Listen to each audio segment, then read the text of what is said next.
할렐루야. 명절 잘 보내셨습니까? 네. 저도 참 맛있는 거 많이 먹고 또 쉬고 이렇게 돌아왔습니다.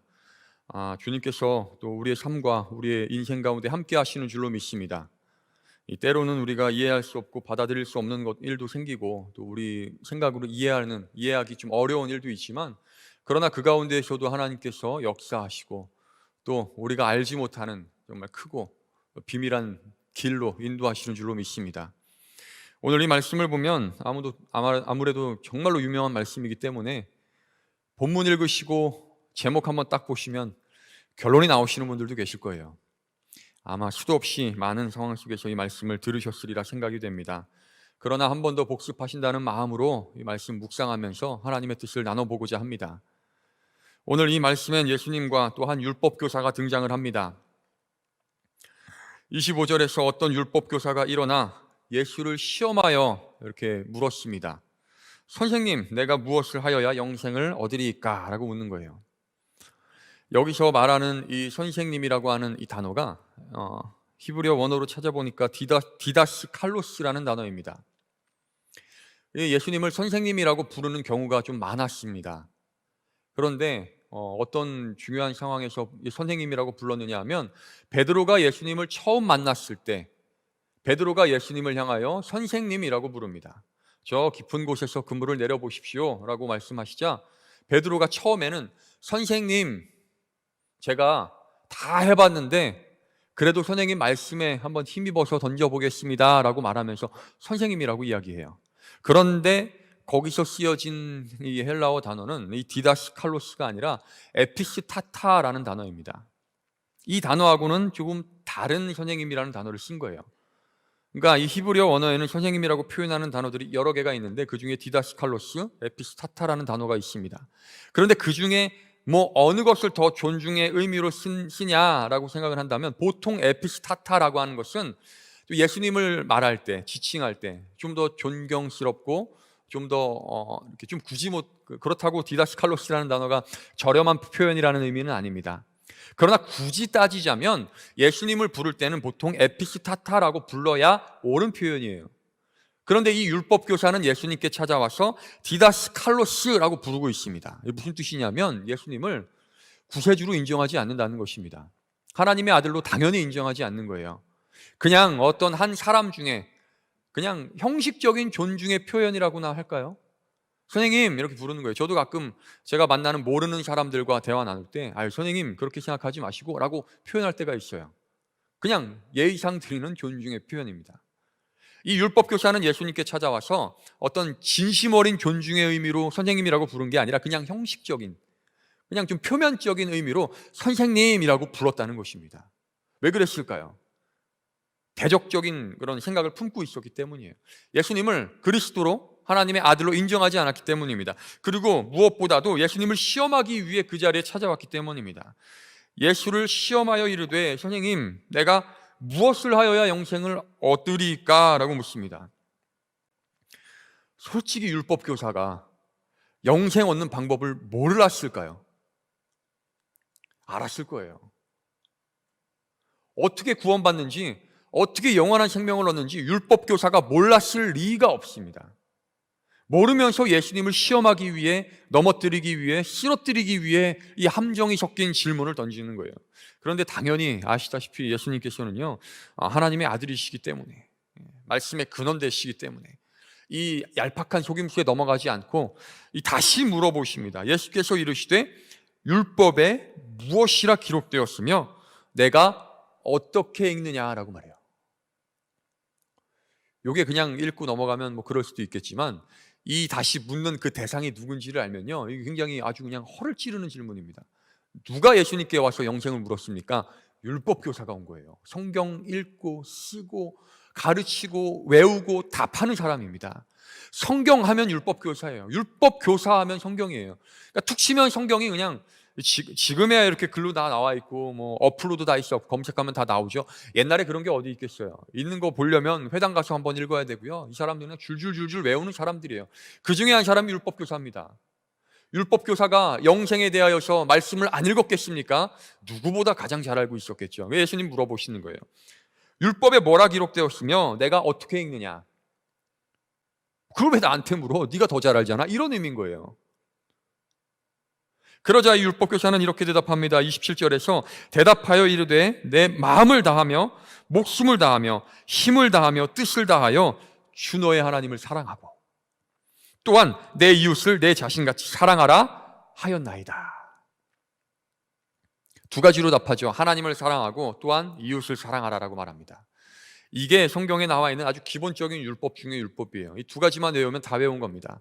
하나님을 사랑하는데 마음을 다하고 힘을 다하고 마음을 다하고 목숨을 다하고 힘을 다하고 뜻을 다하여 사랑하는 것입니다. 이거 결론적으로 말하면 너의 모든 것을 다해 하나님을 사랑하라라고 하는 의미예요. 그런데 이 중에서 한 가지 좀 살펴보고자 하는 것은 마지막 네 번째인 뜻을 다하여라고 하는 표현, 뜻. 이 뜻이라는 헬라어 의미는 뭐냐면 디아노니아라는 단어입니다. 디아노이아. 네, 어렵네요. 디아노이아이라고 하는 단어인데 이 단어의 의미에 뭐가 어떤 의미가 또 담겨 있냐면 뜻, 이해, 지식, 깨달음이라는 의미도 담겨 있어요. 그러니까 이게 무슨 뜻이냐면 하나님을 사랑하는데 뜻을 다하여 사랑한다는 것은요, 우리의 생각을 다해서 사랑하는 건데 그 생각은 이해할 수 없는 것까지도 사랑하는 것, 이해가 안 되는 것까지도 따라가는 것이 바로 하나님을 사랑하는 사랑이라는 것입니다. 이해가 안 가는 것. 여러분 하나님의 모든 것이 이해가 가십니까? 좀 이해가 안 가더라고요. 안 가는 게 굉장히 많아요. 최근에 제가 아는 어떤 한 목사님께서 큰 병에 걸리셔서 한 2, 3년 동안 투병을 하시다가 하나님의 부르심을 받았어요. 연세가 나이가 어떻게 되시냐면 이제 막 50. 만약에 70대에 좀 은퇴하시고 좀 어르신이었으면 안타까운 마음이지만 아이고 너무 안타깝다. 그러나 하나님께서 부르셨구나라는 생각을 했을 거예요. 근데 50. 이제 막 한창 목회하고 하나님의 말씀을 선포하고 하나님의 일을 해야 될 텐데 하나님 불러가시는 거예요. 그걸 바라보면서 그 전에 이제 돌아가시기 전에도 계속 기도하면서 하나님께 여쭤봤습니다. 왜 하나님 왜요? 왜? 하나님 왜? 하나님 왜요? 왜 이분입니까? 세상에 죄인도 굉장히 많은데 죄송합니다. 하나님이 데려가야 될 죄인들이 굉장히 많은데 왜 하필 이분입니까? 라는 기도를 많이 했어요. 이해가 안 가더라고요. 그런데 결론적으로 제가 유가족은 아니지만 제가 내린 결론은 뭐냐면 정말 모르겠다 해서 모르겠다. 하나님 뜻 모르겠다. 무슨 뜻이신지 모르겠다. 모르겠지만 받아들여야겠다. 제가 감히 유가족은 아니지만 저에게도 만약에 그런 일이 생기면 이해를 못할 겁니다. 제 가족에게도 제 신상에도 어떤 일이 생긴다면 이해하지 못할 거예요. 그런데 결국에는 중요한 것은 무엇이냐면 우리는 하나님의 뜻을요 받아들여야 된다는 거예요. 하나님을 사랑해야 된다는 거예요. 우리가 이해될 때에만, 받아들일 수 있을 때에만, 우리가 상식적으로 알 수 있는 상황에서만 하나님을 사랑하고 하나님을 따라가고 또 하나님께 순종할 것이 아니라 우리 상식을 뛰어넘는 하나님의 일 가운데서도 우리는 하나님을 사랑하고 하나님을 이해하고 또 하나님의 뜻을 따라 나아가야 한다는 것입니다.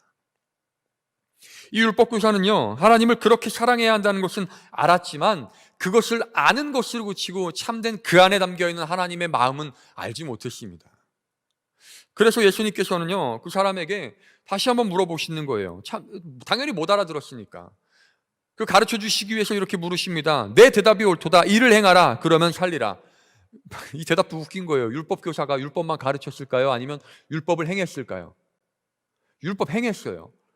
어떻게 큰일 날 일이죠. 율법을 가르치는 사람이 율법을 어긴다? 말도 안 됩니다. 누구보다도 율법 잘 지키는 사람이에요. 그런데 예수님께서는 내 대답이 옳도다. 이를 행하라. 그러면 살리라라고 말씀하십니다. 무슨 뜻일까요? 이 이면에는 너 율법대로 살지 못하고 있어 라고 말씀하시는 것입니다.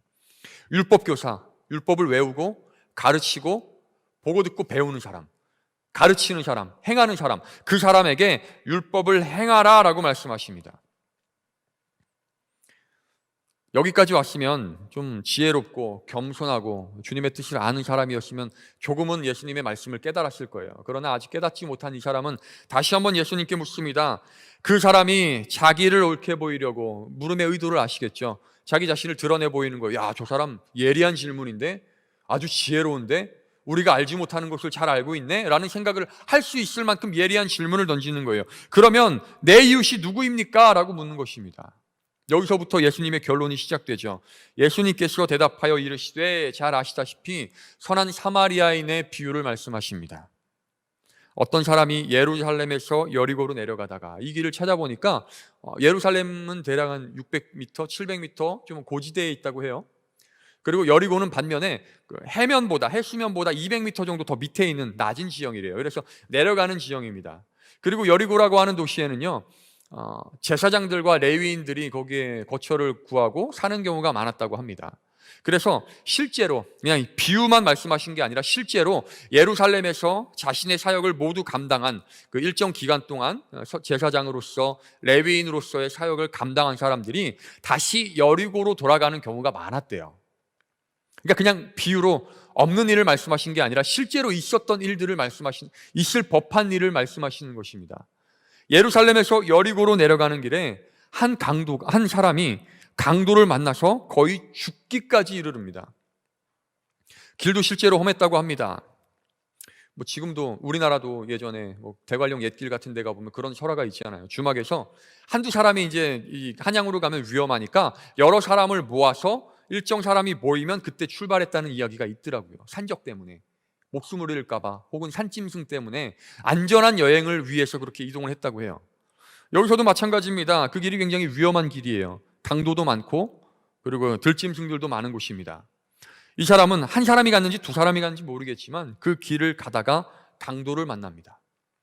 그리고 거의 죽은 것을 버리고 거의 죽은 상태로 버려지게 됩니다.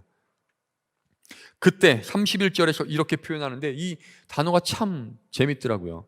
31절을 시작하는 단어가 마침이에요. 마침 한 제사장이 그 길로 내려가다가 라고 말합니다. 때마침. 어때요, 여러분? 마침 제사장이 그 길로 내려가다가. 원어로 살펴보니까 우연이라는 표현이더라고요. 우연히. 과연 우연일까요? 물론 없었던 일입니다. 실제 있었던 일은 아니에요. 비유지만 예수님께서 그냥 어쩌다가 제사장을 이야기하셨을까요? 굳이 제사장을 이야기하시는 거예요. 제사장이 그 길로 내려가다가 그를 보고 피하여 지나가고라고 표현을 합니다. 피하여 지나가고. 이 피하여 지나가고가 어떤 뜻이냐면 안티파레르코마이 혹은 안티파렐코마이라는 단어예요. 이게 좀 어려운 말이지만 혹시 안티라는 말 들어보셨죠? 안티펜. 그죠? 내 펜이 아니야. 안티펜은 나를 싫어하는 펜이에요. 반대편에 서 있는 펜이에요. 그래서 파렐코마이라는 것은 나의 반대편에 있다. 반대편으로 지나가다라는 의미입니다. 이 제사장이 어떻게 지나가는지 정확하게 보여주는 표현인 것 같아요. 반대편으로 지나가는 거죠. 저기 있어? 이쪽으로 하는 거예요. 뒷문에 서 있어? 뒷문으로 나가는 거예요. 앞문으로 나가는 거예요. 왼쪽 문에 서 있어? 그럼 오른쪽 문으로 나가는 거예요. 제사장이 그 강도 만난 사람을 피하여 지나갔습니다. 물론 그 다음 레위 사람들도 피하여 지나갔는데, 물론 어떤 형사학자들은 제사장이라고 하는 그 직분을 감당하기 위해서 죽은 사람을 만나면 부정해지니까 어쩔 수 없이 피해갔다라는 표현도 있어요. 그것도 틀린 말은 아닙니다. 틀린 해석은 아닙니다. 근데 중요한 것은 무엇이냐면, 더 중요한 건 뭐냐면 도움이 필요한 사람에게 도움의 손길을 주지 않았다는 것입니다. 그리고 좀 이따가 말씀드리겠지만 결국 중요한 것은 그 사람을 사랑하거나 그 사람에게 도움의 손길을 주지 않았다는 것입니다. 이게 중요한 거예요. 사마리아 사람과는 정반대의 모습을 보여준 것입니다. 그리고 마지막 한 사람이 지나가죠. 어떤 사마리아 사람은 여행하는 중 거기 이르러 그를 보고 불쌍히 여겨. 그래서 저는 오늘 이 본문을 보면서 이 두 단어에, 두 표현에 좀 집중하고자 합니다. 33절의 마지막 표현하고 34절의 첫 번째 표현이에요. 33절의 마지막 표현은 뭐냐면 불쌍히 여겨. 그리고 34절의 첫 번째 표현은 가까이 가서. 붙여서 말씀드리겠습니다. 불쌍히 여겨 가까이 가서. 여러분, 이게 오늘 설교의 주제이고요, 결론이에요. 사실 이것만 아마 들으셔도 이해가 훌쩍 가실 거예요. 맞춰도 될 정도로 아주 쉬운 표현입니다. 불쌍히 여겨 가까이 가서. 이것만 외우고 돌아가세요. 불쌍히 여겨 가까이 가서. 여러분, 이 불쌍히 여기다라고 하는 단어는요, 예수님께서 많이 사용하시던 단어였습니다. 예수님께서 어떨 때 사용하셨느냐 하면 사람들을 바라볼 때 사용하셨어요. 마태복음 9장 36절에 이렇게 말합니다. 무리를 보시고 불쌍히 여기시니 이는 그들이 목자 없는 양과 같이 고생하며 기진함이라 라고 말씀하셨습니다. 어떤 무리들을 보니까 불쌍히 여기시는 거예요. 또 두 번째로는요, 마태복음 20장 34절에서 병자를 향하여 말씀하셨습니다. 예수께서 불쌍히 여기사 그들의 눈을 만지시니 라고 말씀하셔요. 또 마지막으로 요한복음 11장 33절에서는요, 예수께서 그가 우는 것과 또 함께 온 유대인들이 우는 것을 보시고 심령의 비통히 여기시고 불쌍히 여기사라고 표현하셨습니다. 그러니까 이 불쌍히 여긴다는 것은요, 그냥 어떤 사람의 감정이 아니라 예수님의 마음이었다는 거예요. 그리고 또 반대로 생각하면 우리가 예수님의 마음을 품기 위해서는 예수님께서 불쌍히 여기신 것과 같은 불쌍히 여기는 마음이 필요하다는 것입니다.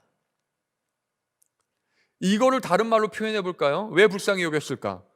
여러분 혹시 사이코패스라는 단어 들어보셨는지 모르겠습니다. 반인격 사회적인 어떤 그런 좀 반사회적인 그런 마음을 가진 사람이에요. 어떤 질병 혹은 잘못된 마음을 가진 사람들인데, 사이코패스하고 소시오패스라는 단어가 있는데 저도 잘 몰라요. 잘 모르겠지만 일단 사이코패스는요, 중요한 것은 공감을 못 한대요.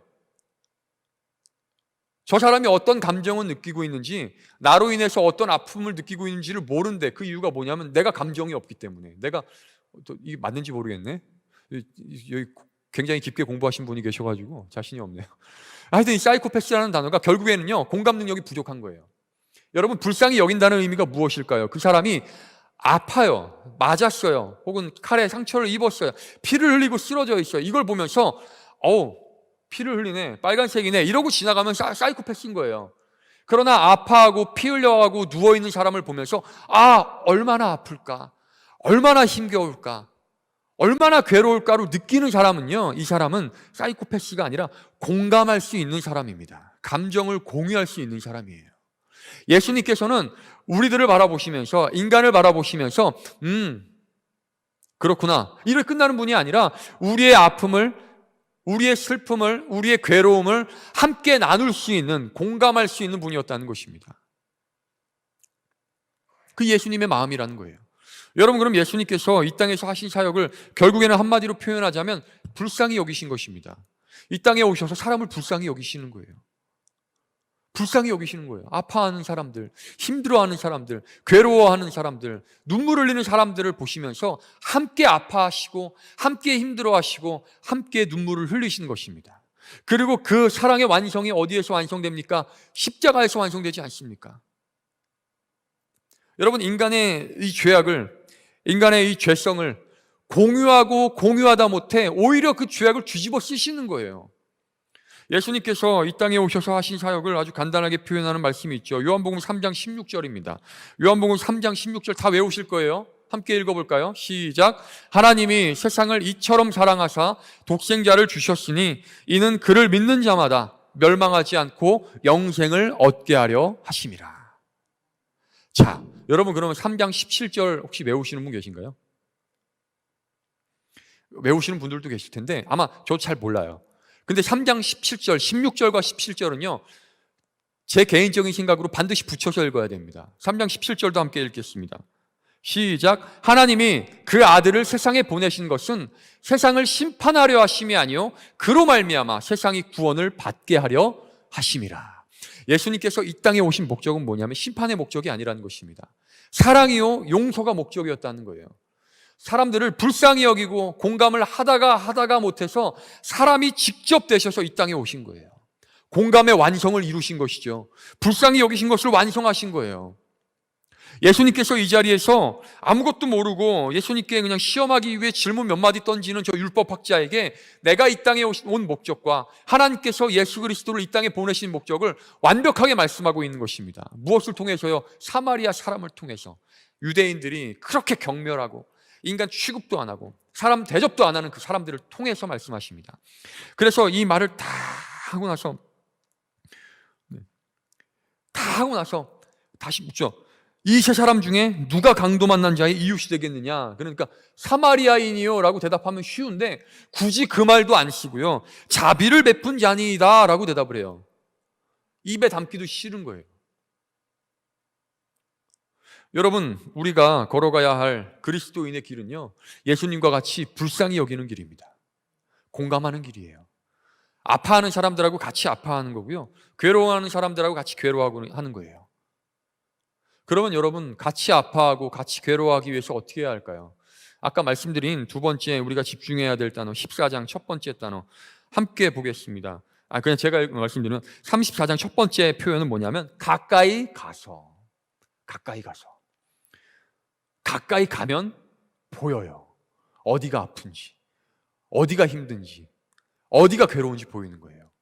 저도요, 이렇게 신방에 대해서 권사님들하고 혹은 집사님들하고 성도님들하고 전화 통화하면서 권사님 괜찮으세요? 아이고 다리가 아파요. 아이고 허리가 아파요. 아이고 병원 좀 다녀왔어요. 위가 안 좋아서 병원 다녀왔어요. 말씀드리면 죄송해요, 솔직하게 인간 대 인간으로 그럴 수 있잖아요. 권사님 힘드시겠어요 하는데, 사실 힘드시겠어요라고 하는 표현이 정말 공감이 진짜 확 와닿아서 그럴까요? 이거 너무 나쁜 놈처럼 말씀드리네 제가. 어떨 것 같으세요?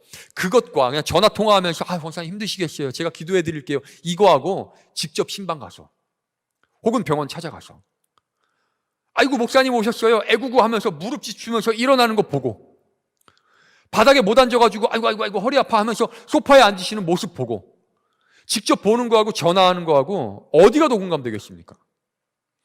가까이 가서요, 권사님들 무릎 짚고 일어나는 거 보면요, 확 와닿아요. 얼마나 아프실까. 허리 짚으면서 그 소파에 겨우 앉으시는 모습 보면요, 아이고 얼마나 아프실까.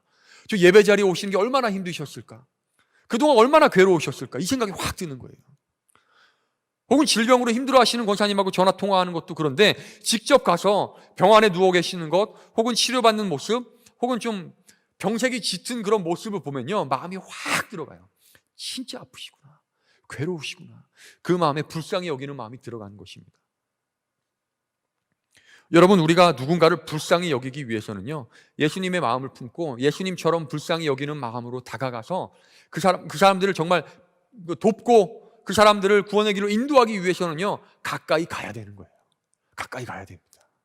가까이 가면 보입니다. 어디가 아픈지, 어디를 다쳤는지, 또 어떻게 치료해야 되는지가 보이는 거예요. 34절에서 이렇게 계속 이어갑니다. 가까이 가서 기름과 포도주를 그 상처에 붓고 싸매고. 여러분, 제사장이 저 멀리 돌아가면서 어디 다쳤는지 봤을 것 같으세요? 매 눈으로 한번 싹 보니까 여기 우측 아래 복부에 10cm의 자상을 입었고 좌측 팔에 타박상을 입어. 이게 보일까요? 안 보여요. 볼 수가 없습니다. 가까이 갔으니까 어디를 다쳤는지 보는 거예요.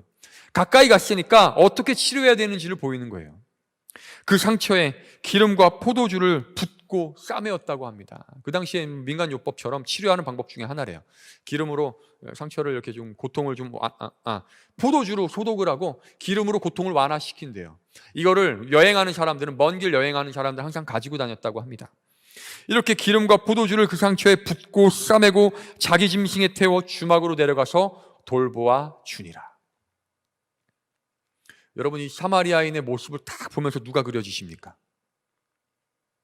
예수님이 그려지지 않으세요? 만약에 예수님이 이 자리에 계셨다면, 예수님이 하신 비유의 표현이지만 예수님께서 진짜 강도 만난 자 옆을 지나가고 계셨다면 어떻게 하셨을까요? 당연히 사마리아인과 같이 하셨을 것입니다. 가까이 가서 상처를 어루만지시고 싸매시고 치유해 주셨을 거예요. 여러분, 우리가 걸어가야 할 예수 그리스도의 길, 제자의 길, 성도의 길은 바로 이런 길입니다. 불쌍히 여기고 가까이 가서 도움을 주는 길이에요.